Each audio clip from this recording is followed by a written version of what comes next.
Par būvniecības un mēbeļu plāniem. Lai mēs izveidotu būvniecības vai mēbeļu plānus, mēs izmantojam layeru kombinācijas. Layeru kombinācijas var atrast pie optioniem, elementi atribūti, un pirmais izvēle ir layeri. Kreisajā pusē mums parādās šīs te layeru kombinācijas, tie ir plāni saucamie, un labajā pusē atrodas layeri. Layerus mēs varam piešķirt jebkuram objektam, līnijai vai laukumam, kas mums atrodas plānā, un ar atstiņu mēs norādam to, kas tieši mums būs redzams vai neredzams konkrētajā plānā. Tātad, lai izveidotu layeru kombināciju, būvniecības plāns, tad rakstam iekšā new, sakam, un tā arī rakstam būvniecības plāns.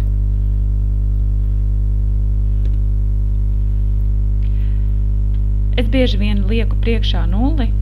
Reizēm tas saraksts izveidojas ļoti liels, un lai man vienmēr aktuālie layeru kombinācijas ir augšpusē saraksta, tad es vienmēr priekšā pielieku nulli. Esam izveidojuši būvniecības plānu. Pie viena arī varam izveidot mēbeļu plānu. Mēbeļu plāns. Tātad būvniecības plāns. Esam aktivizējuši būvniecības plānu, to mēs varam arī redzēt šajā Quick Options, kad esam būvniecības plānā. Attiecīgi tālāk, ko mēs redzam būvniecības plānā? Tie ir izmēri. Izmērus mēs varam ielikt, izmantojot šeit te kreisajā pusē dokumentu izvēli, un pirmais mums ir dimension, kas ir izmēru izlikšana. Izmērus mēs norādam milimetros. Lai mēs saprastu, vai mēs strādājam milimetros vai metros, protams, mēs ieliekam izmēru ķēdīti skaistu, kur mēs pie durvīm pieskaramies un pie sienas beigām, bet tajā pašā laikā arī norādam kopējo telpas garumu un platumu. Un šeit ir milimetros. Citreiz var gadīties tā, ka jums rādās tā kā viss metros. To pārslēgt var šeit te arī tajos Quick Options labajā pusē. Šeit ir tāda izvēle, kur parāda to, kā mēs norādam mūsu mērus. Šeit ir metros, bet pārslēdzam uz milimetriem. Un redzat, pārslēdzās uz milimetriem. Tātad būvniecības plānā mums rādās tikai telpas, telpu numerācijas un telpu izmēri. Ja mums iet runa par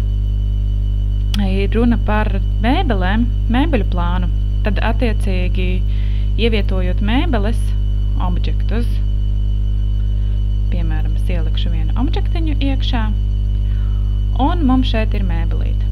Pārslēdzam mēbeļu plānu. Kas notiek? Nekas nemainās.